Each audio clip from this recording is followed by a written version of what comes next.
अस्सलाम वालेकुम रहमतुल्लाहि वबरकातुहू। लीजिए पेश खिदमत है मुहियुद्दीन नवाब का नावल मुक़द्दर का तीसरा पार्ट। उम्मीद कि आप सब लोग खुश होंगे और अल्लाह ताला से दुआ है कि आप लोग खुश रहे और हर परेशानी से अल्लाह ताला बचाए आप लोग को। चलिए एंजॉय करते हैं, शुरू करते हैं। मुहियुद्दीन नवाब का novel top novel, great novel है, एक बार ज़रूर सुनना चाहिए। पाकिस्तान के मशहूर नावल है। लीजिए पेश खिदमत है मुक़द्दर। वो स्टीयरिंग सीट पर बैठते हुए बोला, मम्मी आप फिक्र ना करें, फ़ौरन बैठे, हम इनसे आगे निकल जाएंगे। वो दोनों पिछली सीट पर बैठ गए। बाबर ने कार स्टार्ट की, फिर तेज़ी से आगे बढ़ाता हुआ आते के गेट से बाहर आ गया। इसके बाद कार रेसिंग शुरू हो गई। फलक नाज़ ने कार बहुत आगे जा रही थी। बाबर स्पीड बढ़ाता जा रहा था, फिर इसके बराबर हो गया और इससे आगे निकला। फलक आफ्ताब ने कहा, बेटे इतनी तेज़ रफ्तार से ना चलाओ, खुदा ना खास्ता कोई हादसा हो सकता है। बेगम आफ्ताब ने कहा, ड्राइवर तो मुझे भी लग रहा है, लेकिन डर तो मुझे भी लग रहा है, लेकिन आपकी बहन को आगे नहीं निकलने दूंगी। अगर इस कार को हादसा पेश आ गया तो हम इस दुनिया से भी आगे निकल जाएंगे। फिर इस होने वाली बहू को तुम क़यामत के दिन ही देख सकोगी। बेगम ने परेशान होकर कहा, बेटे रफ्तार ज़रा कम कर दो, हम ऐनी की सलामती के लिए इसे सलामती से ढूंढना चाहते हैं। वो 15 मिनट की ड्राइविंग के बाद इस जगह पहुंच गए जहां सड़क के किनारे ऐनी की कार खड़ी हुई थी और बीच सड़क पर ड्राइवर की लाश पड़ी हुई थी। वो वहां पहुंचकर इस लाश को देखते ही परेशान हो गए। कार में झुककर देखा तो वो खाली थी, ऐनी कहीं दिखाई नहीं दे रही थी। वो इसे आवाज़ देने लगे, लेकिन फलक आफ्ताब ने ड्राइवर के पास आकर देखा, इसका रंग सियाह पड़ गया था। साफ पता चलता था कि इसे सांप ने डस लिया है या फिर जहरीले जहर से किसी तरह मारा गया। इसी वक्त उरुज कार ड्राइविंग करती हुई वहां पहुंच गई। इसने सड़क के किनारे कार रोकी, फिर दौड़ती हुई ऐनी की कार के पास आकर पूछा, कहाँ है ऐनी? हम सब इसे तलाश कर रहे हैं। बाबर इधर अंधेरे में गया है, हम जल्दी में टार्च लाना भूल गए। फलक आफ्ताब ने फ़ोन के ज़रिए करीबी थाने से रब्ता किया, फिर थानेदार को इत्तला दे दी। मैं फलक आफ्ताब हयात बोल रहा हूँ, मेरी भतीजी को अगवा किया गया है और इसके ड्राइवर को पता नहीं किस तरह मारा गया है। इसकी लाश सड़क पर पड़ी हुई है। अब फ़ौरन यहाँ आइए, हम डिफेंस फेस्टो से CU जाने वाले रास्ते पर हैं, आपका इंतज़ार कर रहे हैं। इसने इत्तला देने के बाद फ़ोन बंद कर दिया। पुरुष दूर तारीकी में आने के बाद इसे पुकार रही थी, फिर तेज़ी से चलती हुई अपनी कार में आकर बैठ गई। इसे स्टार्ट करके कभी दाएं बाएं हेडलाइट्स की रोशनी दूर तक देखने लगी, शायद वो कहीं नज़र आ जाए, लेकिन इसकी एक झलक भी दिखाई नहीं दे रही थी। वो सड़क से दूर तारीकी में भटक रही थी। नन्ही नन्ही नक्शों जैसी दो रोशनियाँ कभी दिखाई दे रही थी और कभी दरख्तों और झाड़ियों के बायस नज़रों से उजल हो जाती थी। नज़र कमज़ोर थी, इसलिए नीम तारीकी भी गहरी लग रही थी। अगर नज़र दुरुस्त होती तो वो नीम तारीकी में भी ये देख सकती थी कि जिधर जा रही है इधर आगे एक बहुत बड़ा घड़ा है, जिसमें गिरने के बाद हड्डी पसली टूटने का अंदेशा था। वहाँ कोई इसे बताने वाला नहीं था कि आगे घड़ा है, और वहाँ गिरने के बाद वो शायद ज़िंदा रह जाती मगर सलामत ना रहती, अपाहिज ज़रूर हो जाती। एक मैं ही इसके साथ था, मगर इसका हाथ पकड़कर इसे घुमा नहीं सकता था, इसका रास्ता नहीं बदल सकता था। मैं इसका मुक़द्दर हूँ, इसे बचा सकता हूँ, शायद ना भी बचाऊँ। वो इस घड़े से 10 गज के फासले पर थी और सीधी इसी तरफ चली आ रही थी, और इस पक्का सड़क पर पुलिस वाले भी आ गए थे। फलक आफ्ताब, इसकी बेगम, इसके बेटे फलक नाज और अदनान वगैरह से सवालत कर रहे थे, इन्हें थाने चलने को कह रहे थे। उरुज का कार चला रही थी, सड़क पर दूर तक आगे पीछे जा रही थी और सड़क के दाएं बाएं कार की हेडलाइट्स की रोशनी पहुंचा रही थी और मायूस हो रही थी। ऐनी ना तो दिखाई दे रही थी, ना इसकी आवाज़ सुनाई दे रही थी। वो मायूस होकर पुलिस वालों के पास आ गई। सिपाहियों ने लाश को उठाकर अपनी गाड़ी में रख दिया और अब वहाँ से जा रहे थे। उरुज मायूस होकर जाते जाते आगे पीछे देख रही थी। شاید اس کی سہیلی سے نظر آ جائے، لیکن میں نہیں چاہتا تھا۔ پھر وہ کیسے نظر آتی؟ اسے بھی پولیس والوں کے ساتھ وہاں سے جانا پڑا۔ وہ سڑک ویران ہو گئی، سب چلے گئے، کوئی عینی تک پہنچنے کے لیے نہیں رہا۔ صرف وہ 3 بدماش سڑک کے دوسری طرف مخالف سمت میں اسے تلاش کر رہے تھے۔ وہ بیچاری میرے رحم و کرم پر تھی، ایک ایک قدم بڑھاتی ہوئی اس گڑھے کی طرف جا رہی تھی، ہر لمحہ جیسے موت کے قریب پہنچ رہی تھی۔ بعض اوقات ایسا ہی ہوتا ہے، انسان موت کے قریب جاتا ہے اور اسے بچانے والا اس کے آس پاس نہیں ہوتا۔ عینی کے پاس بھی کوئی نہیں تھا، اب وہ بالکل قریب آ گئی تھی، اس گڑھے سے صرف 4 قدم دور رہ گئی تھی۔ اپنے چوتھے قدم کے بعد وہ گڑھے میں گرنے والی تھی۔ ایسے وقت اس گڑھے کے سر پر آ کر کھڑا ہو گیا۔ وہ سیدھی میری طرف آئی اور مجھ سے ٹکرا گئی، پھر ٹکراتے ہی گھبرا گئی۔ دونوں ہاتھوں سے ٹٹول کر محسوس کیا تو پتہ چلا کہ وہ بھینس سے ٹکرا گئی ہے اور اس کے ساتھ چلتی چلتی جا رہی ہے۔ پھر وہ بھینس ایک جگہ رک گئی، وہ اس گڑھے سے دور ہو گئی تھی۔ اس نے ایک طرف گھوم کر دیکھا تو بہت دور ایک گزرتی ہوئی روشنی دکھائی دی۔ اس سے اندازہ ہوا کہ کوئی گاڑی گزرتی جا رہی ہے۔ اس نے چیخ کر کہا، ہیلپ ہیلپ، کوئی ہے یہاں، کوئی ہے، کوئی میری آواز سن رہا ہے؟ کوئی اس کی آواز سننے والا نہیں تھا۔ وہ جو روشنی گزرتی جا رہی تھی گزرتی چلی جاتی، وہ گاڑی جا چکی تھی۔ اس نے پلٹ کر ہاتھ بڑھایا تو اب ادھر بھینس نہیں تھی، اگر ہوتی تو وہ اس کے سہارے چلتی ہوئی شاید کسی آبادی تک پہنچ جاتی، لیکن یہ مجھے منظور نہیں تھا۔ سڑک کے دوسری طرف بہت دور وہ تینوں اسے تلاش کر رہے تھے۔ ایک نے پریشان ہو کر کہا، کیا وہ کوئی چھلاوا تھی؟ اچانک کہاں غائب ہو گئی؟ وہ ڈرائیور کہہ رہا تھا، اسے اچھی طرح نظر نہیں آ رہا ہے۔ تعجب ہے وہ اندھی کتنی تیز بھاگتی ہوئی گئی ہوگی کہ ہمیں دکھائی نہیں دے رہی ہے۔ تیسرے نے کہا، ہم بڑی دیر سے ساتھ ہیں، ہمیں مختلف سمتوں میں جا کر اسے تلاش کرنا چاہیے۔ اس کی بات ختم ہوتے ہی ایک کار تیزی سے چلتی ہوئی ان کے قریب آ کر رک گئی۔ وہ تینوں ایک دم مستعد ہو گئے، کار کو دیکھتے ہی سمجھ گئے کہ بیگم دردانہ آئی ہے۔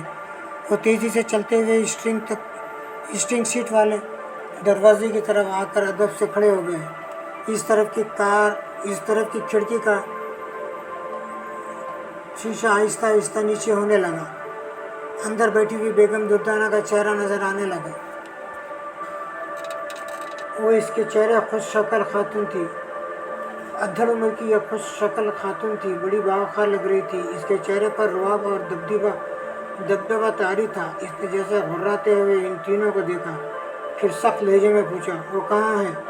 ایک نے آگے بڑھ کر دروازے کے قریب ہو کر کہا، میڈم، ہم اسے تلاش کر رہے ہیں، پتہ نہیں وہ اچانک کہاں گم ہو گئی۔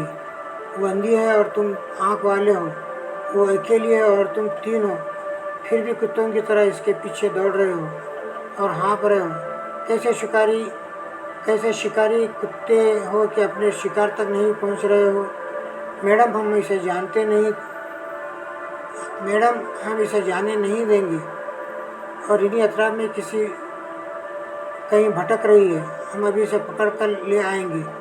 دردانہ بیگم نے ایک جھٹکے سے دروازے کو اس طرح کھولا کہ دروازہ اس کے منہ پر لگا۔ وہ لڑکھڑا کر پیچھے کھڑا ہوئے 2 بدماش پر گرا۔ وہ تینوں اپنا توازن سنبھال نہ سکے اور زمین پر گر پڑے۔ وہ ایک جھٹکے سے دروازہ بند کرتے ہوئے بولی، اگر اس اندھی کو نہ پکڑ لائے تو میں تمہاری آنکھیں نکال سکتی ہوں، تمہیں دی ہوئی رقم واپس لے سکتی ہوں۔ یہ کہہ کر اس نے کار اسٹارٹ کی اور تیزی سے ڈرائیو کرتی ہوئی ایک سمت جانے لگی۔ کچے راستے پر چلتے چلتے پختہ سڑک پر آ گئی۔ ہیڈ لائٹس کی روشنی میں وہ سڑک دور تک ویران دکھائی دے رہی تھی۔ وہ آرام سے ڈرائیونگ کرتی ہوئی سوچنے لگی، عینی بڑی مقدر والی ہے، یقین نہیں آ رہا کہ اندھی لڑکی اس ویرانے میں 3 چھٹے ہوئے بدماشوں کو اپنے پیچھے دوڑا رہی ہے اور اس کے ہاتھ نہیں آ رہی ہے۔ وہ عینی کو مقدر والی کہہ رہی تھی۔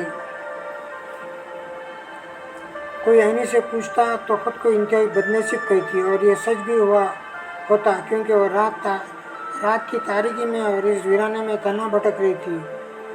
اس کی بدقسمتی یہ تھی کہ آنکھوں سے تقریباً اندھی تھی، کچھ نظر آتا تھا مگر تاریکی میں تو جیسے سب کچھ اندھیرے میں ڈوب جاتا تھا۔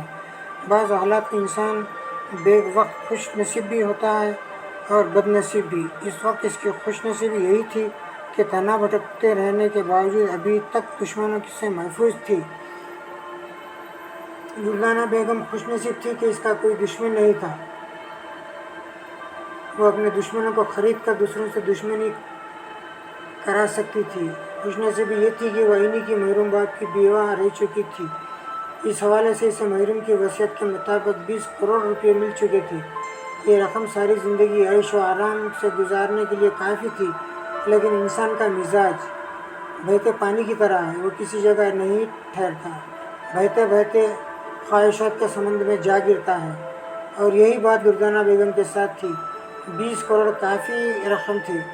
وہ انہی کی تمام دولت حاصل کر لینا چاہتی تھی، اور نہایت آسان طریقہ یہ تھا کہ انہی کی شادی اس کے جوان بیٹے جواز سے ہو جاتی۔ دردانہ بیگم جب 18 برس کی الڑ دوشیزہ تھی، اس کی سیٹھ ہاشم سے اس کی شادی ہوئی تھی۔ وہ شروع سے ہی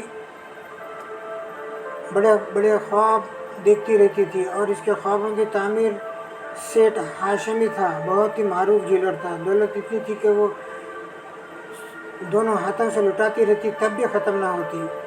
ایسے میں سیٹھ ہاشم کی زندگی کا انتخاب ہو گیا۔ اس کی تمام جائیداد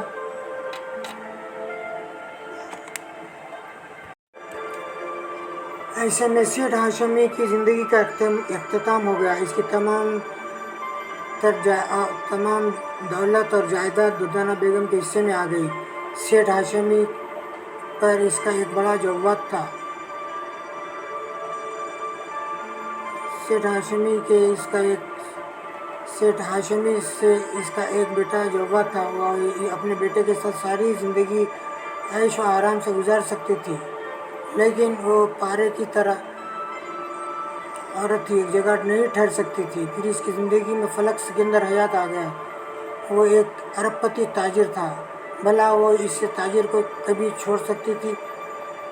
اس کے ساتھ نکاح پڑھوا لیا۔ فلک سکندر حیات کی بیوی عینی کو جنم دینے کے بعد اللہ کو پیاری ہو گئی تھی۔ سکندر حیات نے تقریباً 8 برس تک اس کی پرورش کی، شادی نہیں کی اور نہ ہی آئندہ کرنا چاہتا تھا، لیکن دردانہ کی طرح وہ ترازی اترنے والا ایسے تھے کہ سکندر حیات نے ہزاروں عاشق سے عاشق ہو کر اسے شادی کر لی۔ فلک سکندر حیات کی بیوی عینی کو جنم دینے کے بعد اللہ کو پیاری ہو گئی تھی۔ سکندر حیات نے تقریباً 8 برس تک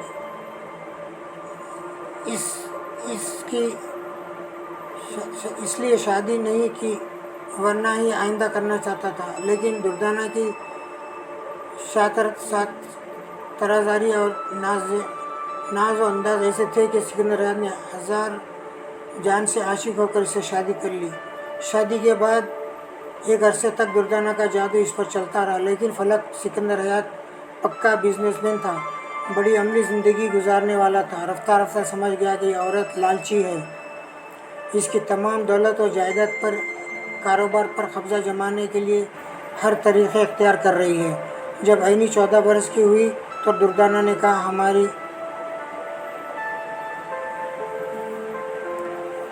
ہماری دولت کو پرائے گھر میں نہیں جانا چاہیے۔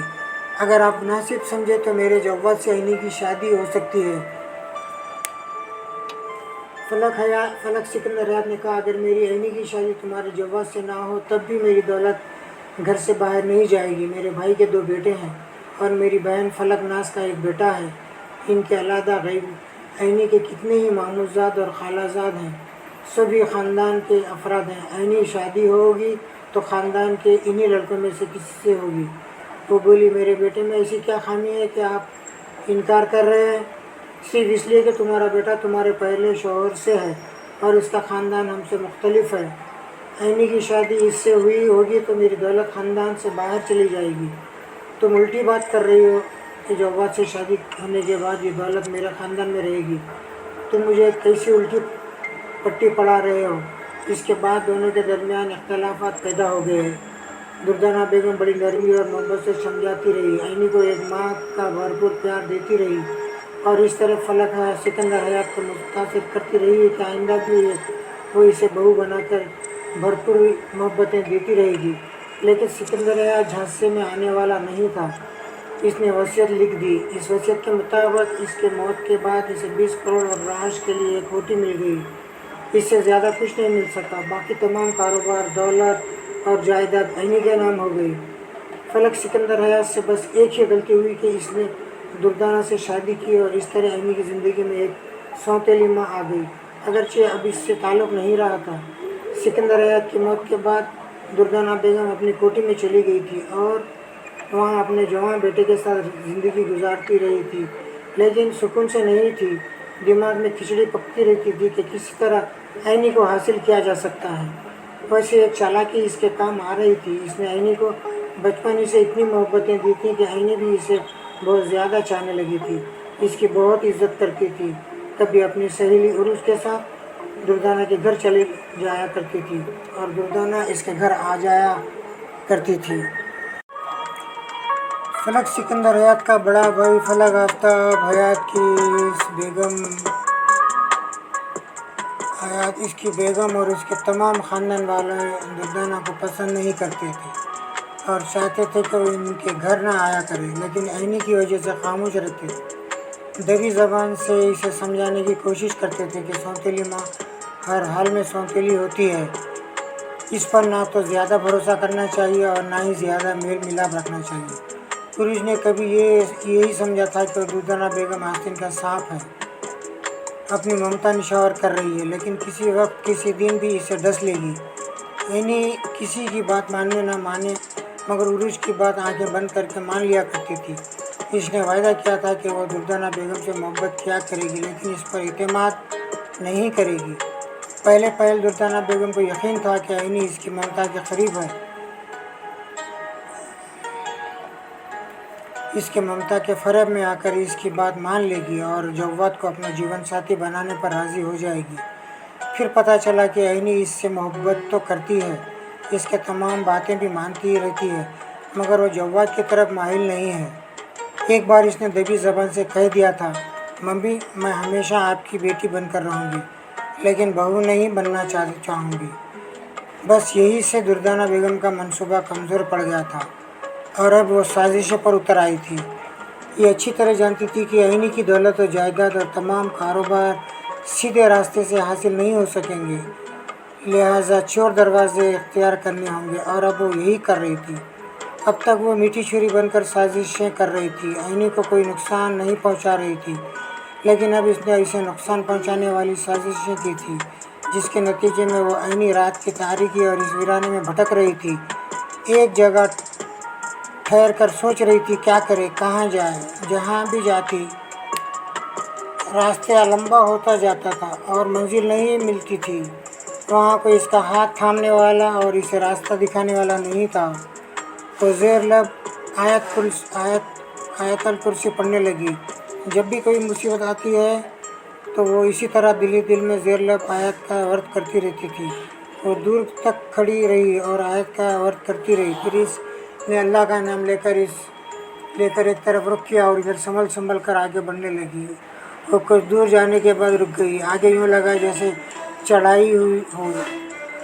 इसने चलक कर दोनों हाथों से टटोला। घास और मिट्टी की महसूस हुई।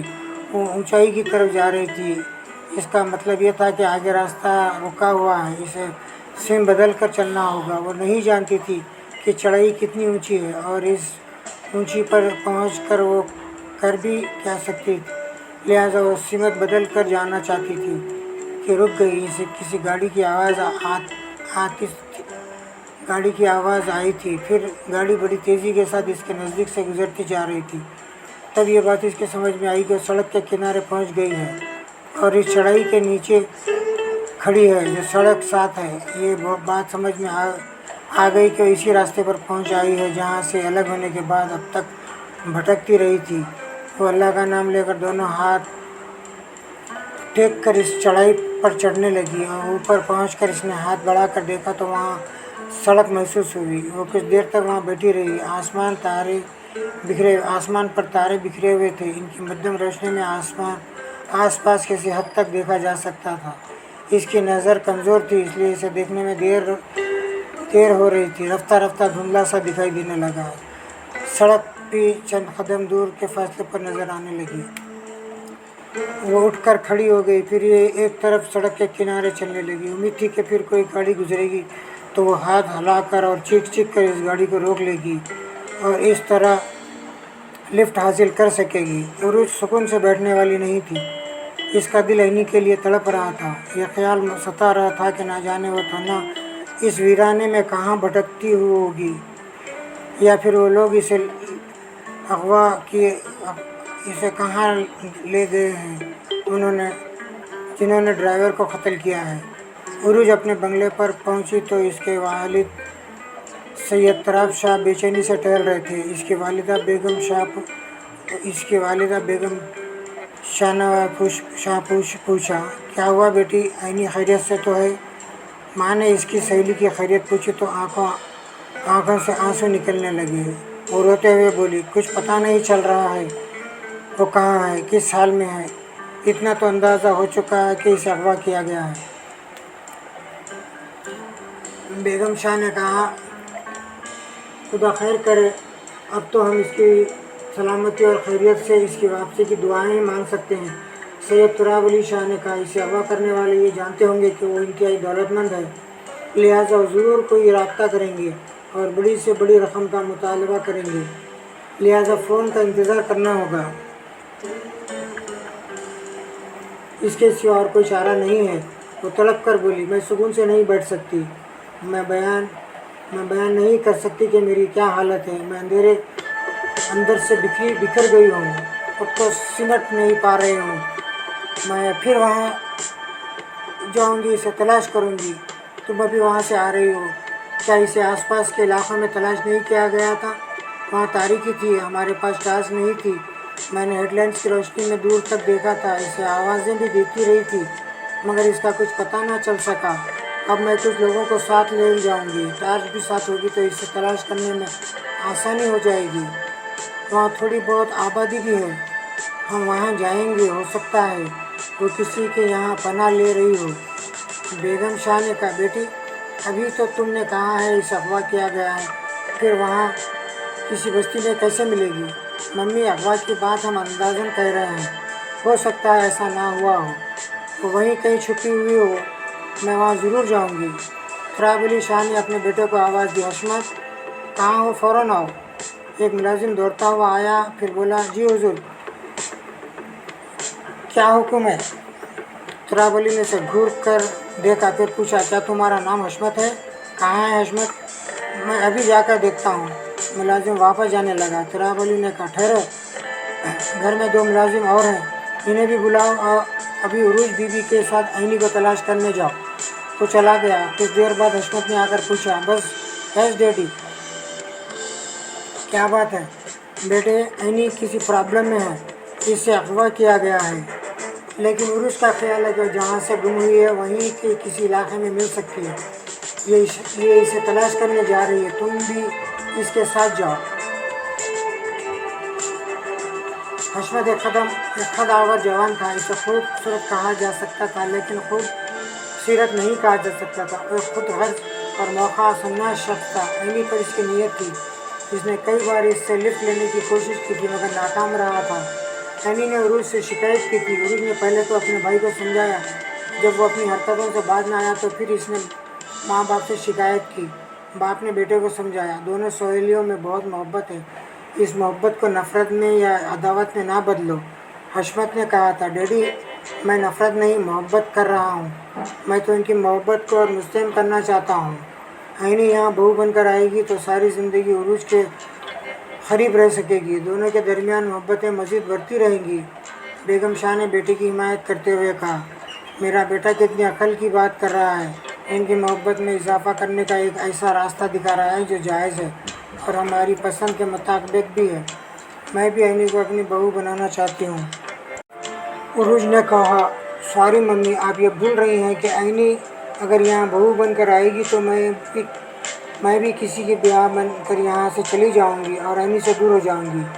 वो तो होता ही है, एक दिन तुम्हें भी शादी करनी है और अम्मी को भी कहीं ना कहीं शादी करनी है। दोनों को जुदा होना है। हम ऐसी जगह शादी करेंगे जहाँ 2 भाई हों या 2 दोस्त हों मगर एक साथ रहते हों। हम दोनों सहेलियाँ शादी के बाद भी एक ही छत के नीचे रहना चाहती हैं। क्यों नादान बच्चियों जैसी बातें कर रही हो? ऐसे बेतुके ख्वाब कभी पूरे नहीं होते। ये सब जज्बाती बातें हैं। जब जब ब्याह कर जाने का वक़्त आता है तो लड़कियां, सहेलियां तो क्या माँ बाप को भी भूल जाती हैं। सब लड़कियां ऐसी नहीं होती। हम एक बात जानती हैं कि हमने जो सोचा है हमें वही करना है और हम एक दिन ऐसा करके दिखाएंगे। घर में अक्सर ऐसी बहस होती रहती थी जब भी उरूज या इसके भाई हशमत की शादी के सिलसिले में कोई बात निकलती थी कि मैं मुक़द्दर हूँ, हाथ की लकीरों पर चलता हूँ, इंसान के साथ पैदा होता हूँ और इंसान के साथ ही मर जाता हूँ। ये मुहिउद्दीन नवाब का मुक़द्दर नावल का 3रा पार्ट ख़त्म हो रहा है। मुलाकात फरमाइए। अगर आप लोगों को अगर कहानी पसंद आए तो कमेंट कीजिए और शेयर कीजिए, सब्सक्राइब कीजिए। एक बहुत बेहतरीन नावल है। मैं चाह रहा हूँ कि ये नावल यूट्यूब पे रह जाए और लोग फ़ायदा उठाए इससे कि किस तरह इंसान, घर वाले, रिश्तेदार एक दूसरे से अपना मफाद हासिल करने के लिए एक दूसरे से लड़ते हैं, झगड़ते हैं। हालांकि कुछ लेके नहीं जाना होता है, क्योंकि आपके मुक़द्दर में जो कुछ लिखा होगा वो ज़रूर मिलेगा। लेकिन इसका मतलब ये नहीं है कि आप लोगों से दूरियां पैदा करें, लोगों से नफ़रतें पैदा करें, लोगों से लड़ते रहें, अपना मतलब निकालते रहें। एक दिन आपको छोड़कर, सब कुछ छोड़कर यहीं रख कर आपको चले जाना है। आपके साथ क्या जाने वाला है? सिर्फ़ आपके आमाल जाएंगे, आपका किरदार जाएगा और आप जो भी अल्लाह की राह में जिसके लिए भी आसानियाँ पैदा करें हैं, जिसके लिए भी आपने कुछ दिया है, वही आप लेके जा सकेंगे। इंशाअल्लाह नेक्स्ट नावल 4था पार्ट फिर शुरू करूँगा। ये 3रा पार्ट ख़त्म हो रहा है। अल्लाह हाफिज़।